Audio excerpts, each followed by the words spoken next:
Verbal communication oral पत्र जरी आपण लिहिलं तरी पत्र पण हे काय आहे, एक प्रकारे शब्दांचं लिखित रूप आहे. त्यामुळे व्हर्बल मध्ये ओरल आणि रिटन हे दोन प्रकार येतात. आता आपण पाहिलं की हे जे दोन प्रकार होते बेस्ड ऑन चॅनल, म्हणजे आपण कोणत्या प्रकारचं माध्यम वापरतो त्यावरती these two types verbal and non verbal they were on the channel. आपण जे माध्यम वापरतो शब्द की हावभाव, शब्द वापरले तर व्हर्बल, हावभाव, बॉडी लँग्वेज, चेहरा, नजरेचा कॉन्टॅक्ट कधी कधी होतं समोरच्यामध्ये आपल्याला.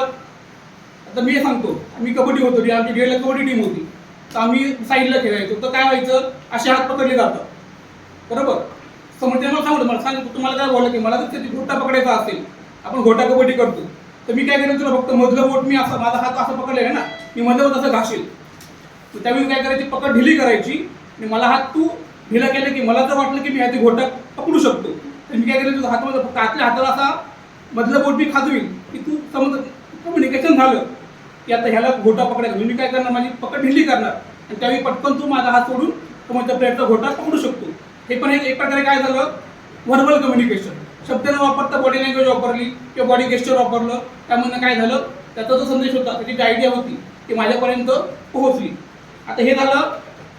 दुसरा जो प्रकार आहे बेस्ड ऑन स्टाईल, कोणत्या प्रकारचं कम्युनिकेशन करायचं, दॅट इज प्युअरली व्हर्बलचाच हा एक प्रकार आहे की which type of communication you want to establish, that is formal and informal.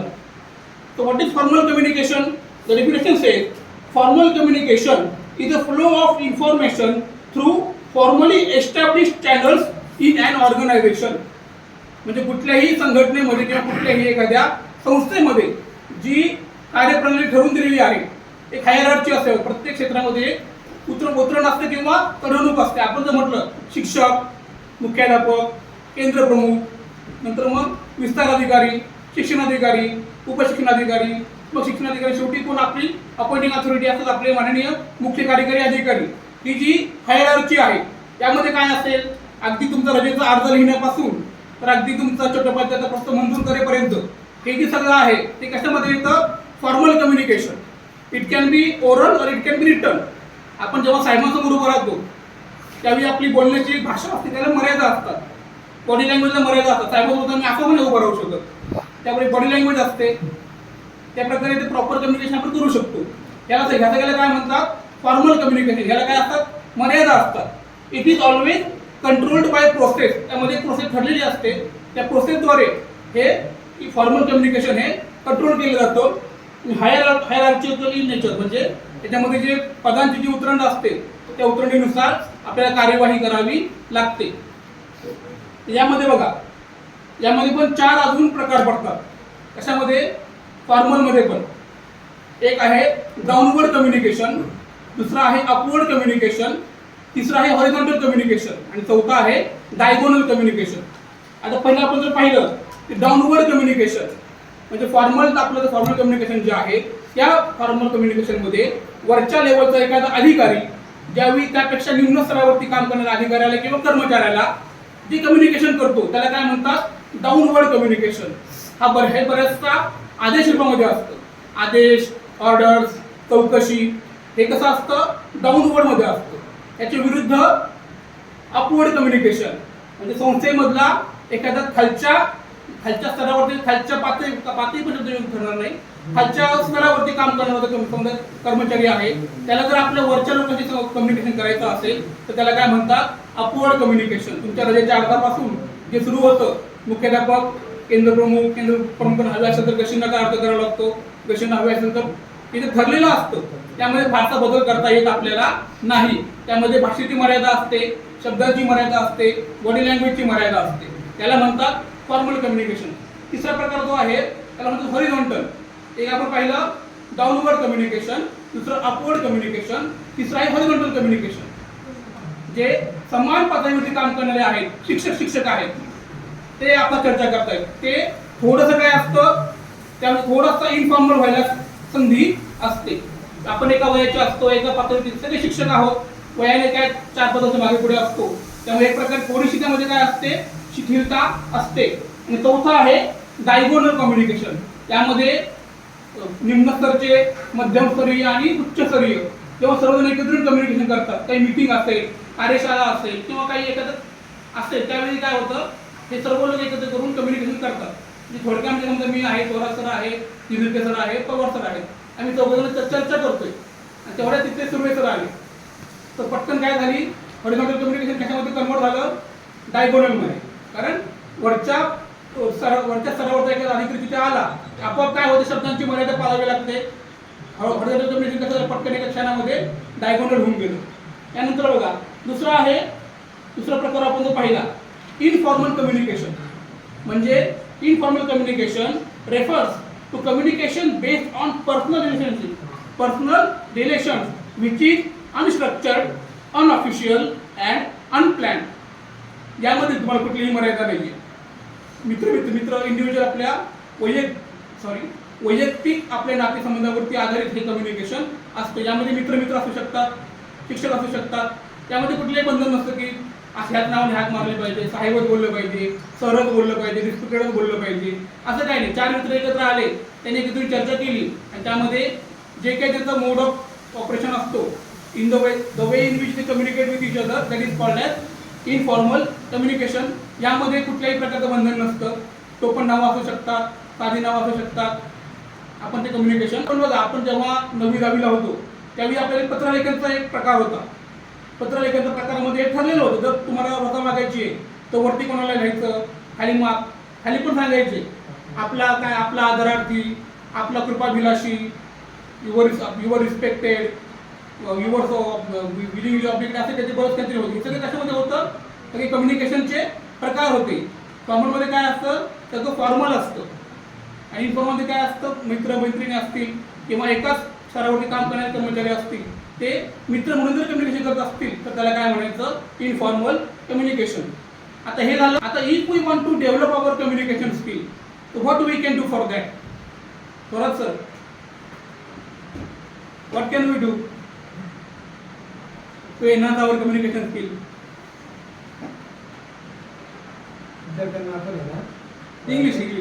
English communication, formal communication. We should give chance to students to interact with them. We can discuss them within English. We should practice them in English, enhance their communication skill. So there is fluently or confidently. I will give you 30 seconds. You think yourself. If you think okay, I can speak English fluently and confidently, then there is no question.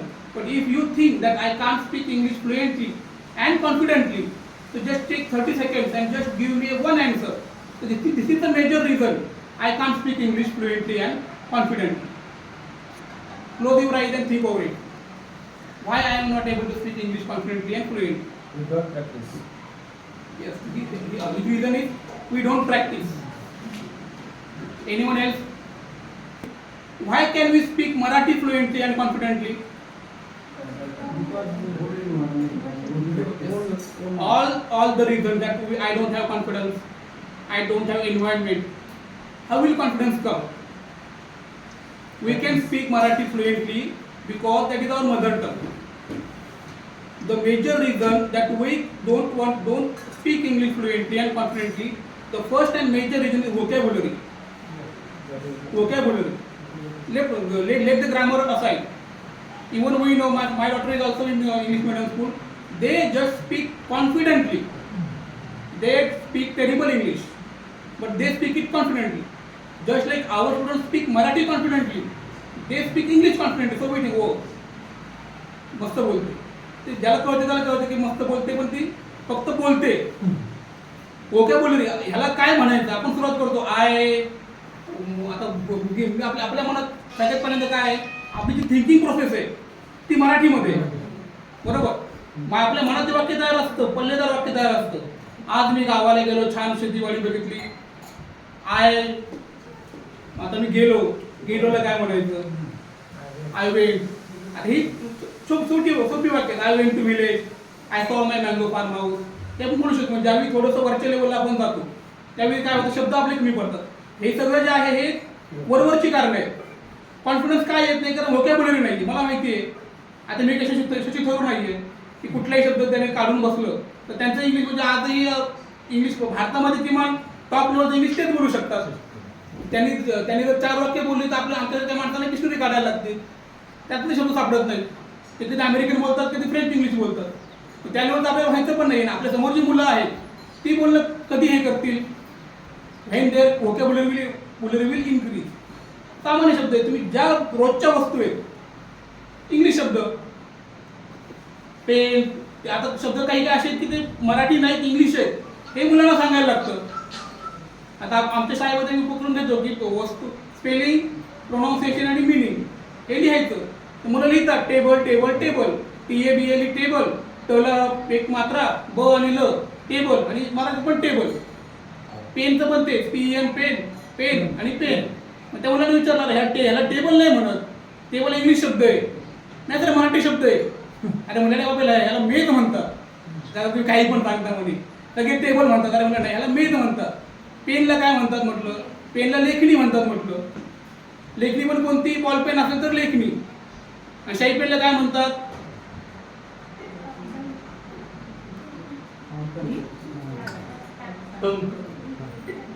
मागे तुम्ही सांगितलं होतं. आणि तो शब्द सावरकरांनी काढलेला शब्द होता, धरणी. शाही पेनला काय शब्द आहे, धरणी. त्याच्यामध्ये शाही धरते म्हणून ती धरणी. एवढं आपलं प्रेम आपल्या मातृभाषेमध्ये असायला पाहिजे की असं म्हणतात की परत थोडंसं गव्हर्नमेंट विषयांतर होते. मुंबईमध्ये एक हिंदू महासभेचे कार्यकर्ते होते, ते मेयर पदावरती पोहोचले. आता मेयर पदावरती पोहोचल्यानंतर त्यांना अपेक्षा होती की मला सगळ्यात पहिलं पत्र सावरकरांचं येईल, कारण ते सावरकरांचे समर्थक होते. पण सावरकरांचं त्यांना पत्र जवळजवळ 20 दिवस झाले, त्यांचं काही पत्र सावरकरांचं आलं नाही अभिनंदनाचं. हे विचारामध्ये पडले. तर मग त्यांनी सावरकरांचं म्हणणं काय की मेयर हा शब्द इंग्रजी शब्द आहे, हा पारिभाषिक शब्द आहे. आता ऍक्च्युली इंग्लिश कम्युनिकेशन स्किल्सच्या लेक्चरमध्ये मराठीची हे सांगणं ही थोडं विषय आहे, पण भाषेची प्रेम का आपण काय करतो त्याकडे सांगतो की सावरकरांनी विचार केला, मी जर ह्याला पत्र लिहायचं म्हटलं तर मला काय लिहायला लागेल, टू समजा XYZ आणि काय मेयर ऑफ त्या शहरातून काहीतरी लिहायला लागेल, किंवा अमुक अमुक शहराचे मेयर. सावरकरांना त्याच्या बुद्धीला पटत नव्हतं. मग त्यांनी शब्द शोधून काढला, बहुवचन. जे पूर्वीच्या जे आपल्या संस्कृत लेखनामध्ये पूर आपण जे म्हणतो आज पूर म्हणजे जे मोठ्या शहराला पूर म्हणायचे, त्याच्या लोकांना पौरजन म्हणायचे. मग पौरजनाचा जो हेड त्याला महापौर म्हणायचे. मग महापौर हा शब्द सावरकरांनी शोधला की नाही, ह्याला महापौर आपण म्हणू शकतो. महापौर हा शब्द त्यांनी ज्यावेळी त्यांना जो सुचला, मग त्यावेळी त्यांनी अमुक अमुक शहराचे महापौर म्हणून ते पत्र लिहिलं. असं इंग्लिशचं पण आहे, मराठी आणि इंग्लिश त्याच्यावरती आपण समजा बोलतो. तर पहिलं जे आहे सगळ्यात पहिल्यांदा जेव्हा तुमच्या मुलांची वोकॅब्युलरी, तुमच्या म्हणजे आपल्या मुलांची वोकॅब्युलरी वाढेल, त्यावेळी ती आपोआप काय करतील, बोलायला शिकतील. साधी गोष्ट आहे, आपण गोष्टी घेतो मराठीच्या गोष्टी. फर्स्ट टाइम काय करायचं, त्या गोष्टी ज्या आहेत, गोष्ट ससा आणि कासवची नाही सांगायची. हेअर अँड रॅबिट, हेअर आणि रॅबिट पण चालेल, हेअर आणि रॅबिट. एकदा काय झालं, tortoise and rabbit, hair and rabbit दोन्ही एकदा शब्द झाले. टॉर्टाइज अँड रॅबिट एक त्याला मराठीमध्ये बोलू द्या सुरुवातीचे काही दिवस. एकदा काय झालं, एका जंगलामध्ये एक टॉर्टाइज राहायचं म्हणू द्या, त्या जंगलामध्ये एक रॅबिट पण राहायचं. मग एकदा टॉर्टाइज रॅबिटला असं म्हणाल की आपण रेस करू, शर्यत नाही रेस करू. जेवढे जमतील तेवढे शब्द काय करायचे, इंग्लिश द्यायची, त्यांची व्होकॅब्युलरी वाढवायची. एक वेळ असेल की तो मुलगा ती पूर्ण स्टोरी तुमची तुम्ही न सांगता तो इंग्रजीमध्ये तुम्हाला कदाचित बोलून दाखवतो. सगळ्यात पहिलं तुम्ही लक्षात ठेवा, तुम्हाला इंग्लिश बोलायचं असेल, if you want to speak English fluently and prominently and confidently, you must increase your vocabulary. The second one is be frank. Be frank. तर मला सांगा, आपण इंग्रज लोक हॅरॅस म्हणतात, हॅरॅसमेंट. अमेरिकन लोक हॅरॅसमेंट म्हणतात. ज्यावेळी हे ज्यावेळी इंग्लंडची लोक स्थलांतरित झाली अमेरिकामध्ये, त्यानंतर मागून जी शहाणी लोक आली, ते म्हणायला लागले तुम्ही हॅरॅसमेंट म्हणा. बोलते नाही, आम्ही हॅरॅसमेंट म्हणणार. आता लेफ्टनंट स्पेलिंग सांगा बरं, काय, LIEUNENT. लेफ्टनंट हा मूळ फ्रेंच शब्द आहे. अजूनही फ्रेंच लोक तेच म्हणतात, लेफ्टनंट म्हणतात. पण इंग्लंड लोक काय म्हटले नाही, आम्ही स्पेलिंग तेच ठेवू, आम्ही लेफ्टनंट म्हणू. आमचं आहे ना, आमची जसं अमेरिकन इंग्लिश आहे, फ्रेंच इंग्लिश आहे आणि ब्रिटिश इंग्लिश आहे, तसं इंडियन इंग्लिश का नाही होऊ शकत. तर बी फ्रँक, लाजायचं नाही, जेवढं येईल तेवढं बोलायचं. जसं मी आज बोलतोय, जेवढं येईल तेवढं बोलायचं, घाबरायचं नाही. Be frank, speak to express, not to impress. आपण मागाशी पाहिलं, communication is a tool of expression, not impression. Just speak English whenever it is needed. Just speak to express, not to impress. So first increase your vocabulary, then speak your own language, no matter, be frank, be confident, and then read regularly. आता if your child are watching cartoons, 90% children watch, so set that cartoon channel into English mode by default, no matter. Even I know they are only repeated. तेच episode मुलं 10 वेळा बघतात. मग त्यांनी तो episode 10 वेळा त्यांनी मराठीत बघितलेला आहे ना, आज तो बघतोय ना. शेवटी त्यांना बघायचं असतं. मुलं माघार घेतात, माझ्या मुलीने घेतली माघार माझ्यासमोर, म्हणजे तुला बघायचं आहे ना, हा बघा इंग्लिशमध्ये बघायचं. होतं कानावरती पडून पडून पडून. तुम्हाला तो किस्सा माहिती आहे ना आईन्स्टाईनच्या ड्रायव्हरचा. एके ठिकाणी आईन्स्टाईनचा लेक्चर द्यायचा, आईन्स्टाईन कंटाळला होता, त्याला थकला होता. तो त्या ठिकाणी गेला, त्याला बोलला, तो ड्रायव्हर झोपला होता. तो ड्रायव्हर त्याला ह्याला बोलला आईन्स्टाईनला, काय तुमचं लेक्चर बोलतो, मला सगळं तोंडपाठ आहे, मला सगळं तोंडपाठ आहे, तुम्हाला लेक्चर देऊन दाखव. ठीक आहे बोलला. आईन्स्टाईन गाडीमध्ये बसला, आईन्स्टाईन ड्रायव्हर बनला, आणि ती व्यक्ती त्याने लेक्चर देऊन आला. पण एवढं कम्युनिकेशन, एवढं स्वतःमध्ये हे पाहिजे की जो ड्रायव्हर पण आईन्स्टाईनचा होता, त्याला एकाने प्रश्न विचारला त्या लेक्चरला आधारित, हा भूकंपट्टी करून गेलेला. पण एवढं आपल्याकडे हे पाहिजे, प्रेझेन्स ऑफ माइंड. तो म्हणाला, इतका सोपा क्वेश्चन, याचं उत्तर मला ड्रायव्हर देईल म्हटलं. ड्रायव्हरला उभे केला, त्याला काय माहिती खरा आईन्स्टाईन तोच आहे म्हणून. एवढं आपल्याकडे प्रेझेन्स ऑफ माइंड. तर रेग्युलरली वाचण्याचा प्रयत्न करा. छोटी छोटी पुस्तकं येतात, लहान लहान पुस्तकं येतात, त्यापैकी मी वापरलेला हा फॉर्म्युला सगळ्यात बेस्ट आहे. कार्टून बघायला मुलं नाही म्हणत नाही, त्यांना बघायचंच असतं. तर set that TV into English mode. बघ इंग्लिशमध्ये शब्द तिने ते पहिलं ऐकलेलं असतं.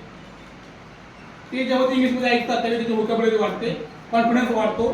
अशा प्रकारे आपण, आणि आपल्या शाळेमध्ये आपण बघतो, good morning sir, good afternoon sir, may I go to toilet sir, may I go to drink water sir, may I आमची मुलं बोलतात किती वाजले, काय झालं. आपण ह्याच्या काय केलं, आपण ज्यावेळी कम्युनिकेशन स्किल वाढवायचं असेल त्यावेळी टप्प्याटप्प्याने ते वाढत जायला लागेल. आपल्या लेवलला जी मुलं आहेत त्या लेवलची व्होकॅब्युलरी, त्या लेवलची छोटी छोटी वाक्य त्यांना येऊ लागली की आपोआप काय होतं, आणि आपण त्यांना एनहान्स करायचं. Our own English, not spoken English, our broken English, that is also English. आपल्याला काय जाऊन युनिट माझं भाषण नाही करायचं इंग्लिशमध्ये, आपल्याला आपल्यामध्ये कम्युनिकेशन करायचं. बरोबर. मागे तर शशी थरूरचं आणि यांचं सुधामूर्तींचं समोरासमोर हे झालं होतं. सुधामूर्ती बोलले होतो, आता लोकांना वाटेल की कोण शशी थरूर. तर लेक्चर घरी गेलं तर गुगल करा की आजच्या घडीला इंग्लिश बोलणारा सगळ्यात प्रॉमिनंट माणूस.